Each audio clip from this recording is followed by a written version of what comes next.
It's that time of the year again where the famous, European famous song contest, the Eurovision Song Contest, aka shit show, has just taken place. I don't usually pay attention, but a lot of shit went down this year. So I'm going to give my 2 cents worth on this, and then at the end of this video, I'm going to give which I believe is a good solution, how this can be scored more fairly and effectively. Let's go.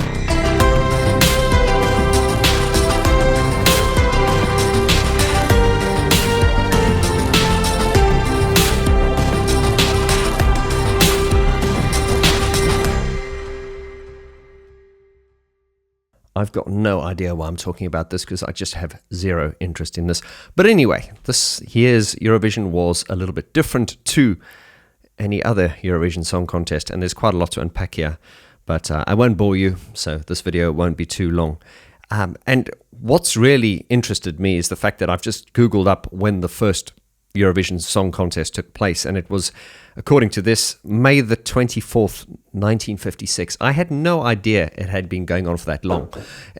In my ignorance, I thought that, you know, the very first Eurovision Song Contest was won by Abba. Now, Abba did win with their song Waterloo back in 1974.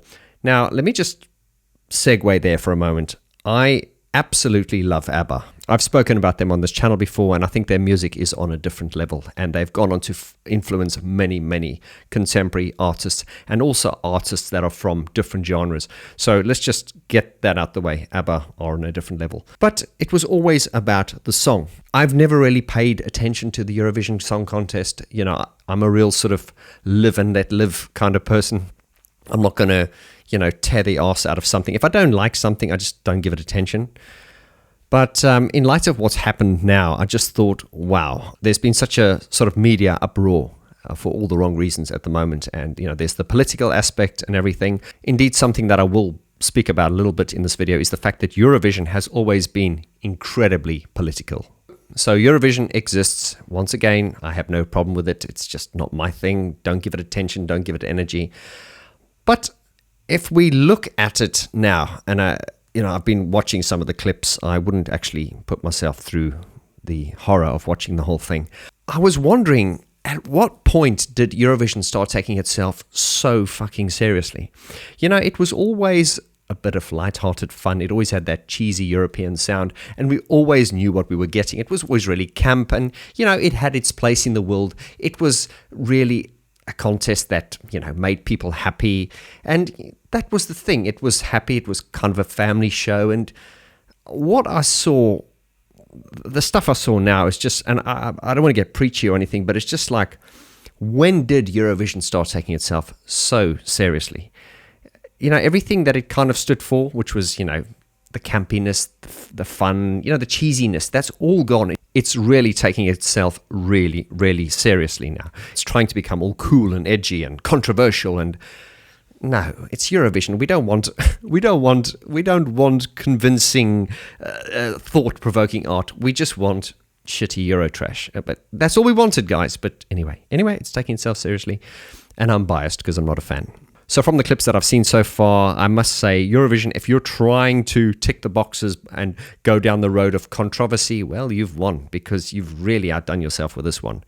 I've never seen such a shit fest of shit songs. Quite frankly, a fucking freak show at the highest order.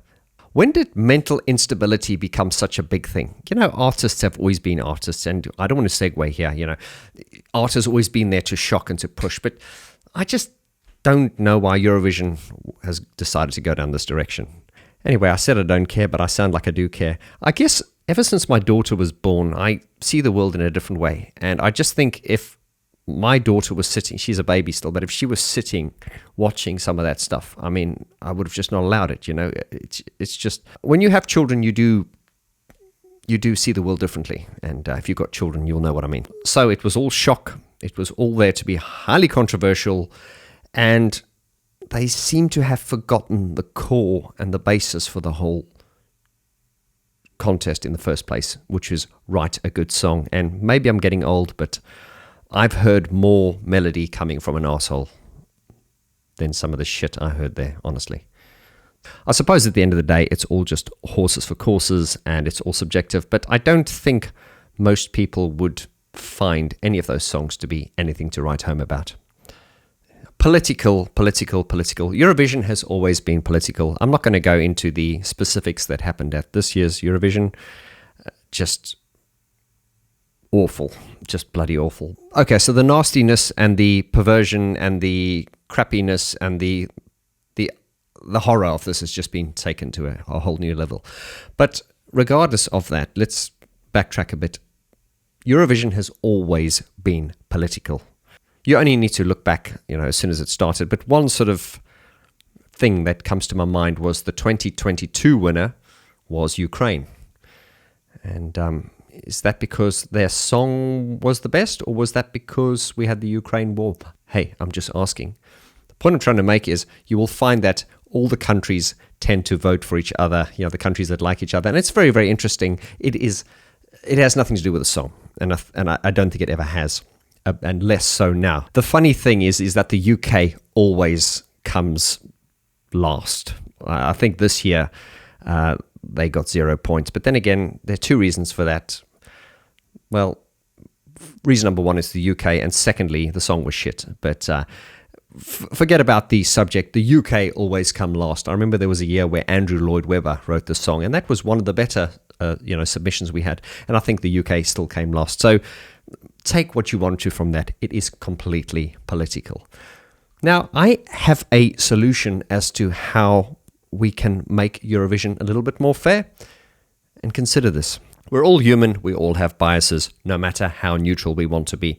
So I think the only accurate and honest way to score Eurovision would be to do it like this. Instead of announcing the countries as they come on, every contestant or act comes on is given a number. It's act number 1, act number 2, act number 3, and then I don't know how many countries take part. 30? I don't know. The point I'm trying to make is don't announce the country. Just say, ladies and gentlemen, contestant number 1, group number 1, group number 2, group number 3. So then at the end, you would vote for the group that you'd like. So you'd go, I loved song number 3. So you would vote for. So in other words, you'd be voting for the song and not for the politics, and your biases wouldn't mean anything because you'd be voting for the song, as indeed it should be. Well, that's it. It's not rocket science. I feel that is the honest and accurate way to do it. It would be interesting to see if they did do that, but then again, maybe part of the showmanship and the flair in the theatre is to announce the country. I don't know. All I'm saying is that if you announce it by country, there are going to be people that hate certain countries. It's not a perfect world, but assign a number to the countries, and you will end up voting for the song as opposed to the country that you like or dislike. But then again, the songs have to be good, and certainly from what I heard, there was bad and not so good and downright terrible. But not very fair to say, Vaughan. I haven't heard everything, but yeah. Anyway, I'm losing the will to live here talking about Eurovision. But anyway, guys, if you enjoyed this video, please leave your comments below. Let me know what you think. Anything you want to say about Eurovision, feel free to tear the arse out of it as I just have. Or if you love it and you think I'm wrong, let me know. Let's start the discussion. Subscribe, like, all the usual stuff. Thanks for your time and attention. Lots of love, and I'll see you again on the next video where we talk about some proper stuff for a change. Adios.